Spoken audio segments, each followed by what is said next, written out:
This project was designed and built by students, architecture students, landscape architecture students.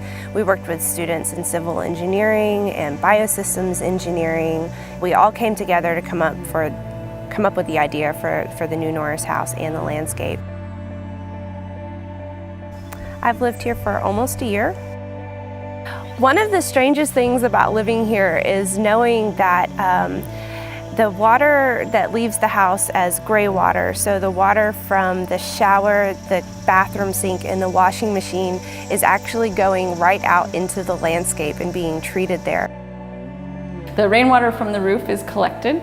That is collected in a first 400-gallon cistern, and that will overflow out through underground piping to a second cistern, and that's out near the vegetable gardens. Now that cistern also overflows, and that overflows to a series of terraced rain gardens. And if that overflowed, which is rare, and our resident Valerie has not observed this happening to date, that would go into kind of a swale filtration at the back of the site that then ties into parts of the community.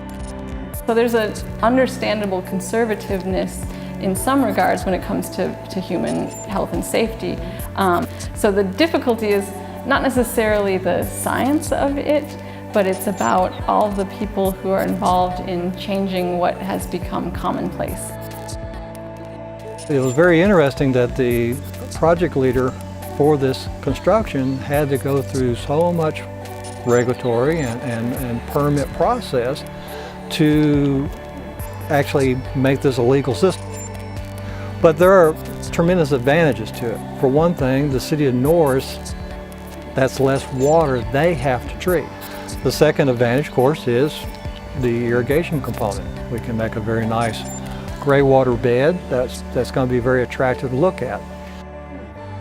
I hope that projects like these will spark interest in the regulatory world, that we can look at how we could do these things better. Well, I just returned the American Institute of Architects National Conference, which they have each year. This project, the new Norris House, was selected one of the top 10 green projects in the US this year. But I think the true test of this will be how we understand 10 years from now what the students who are involved in it are doing and how they're working on the issues that we undertook here. So the experience of living here has been amazing. The house itself is so beautiful, and on the inside, my favorite thing about the house is the lighting.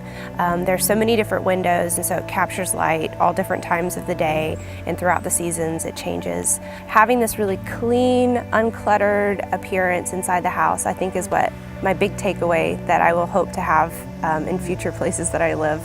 The intent is that someone can take ownership of it the first of the year, so this will be January of 2014, so 5 years from the seed of an idea to finding a way that we've really learned from this and hopefully can continue to learn from it as someone chooses to make it their home.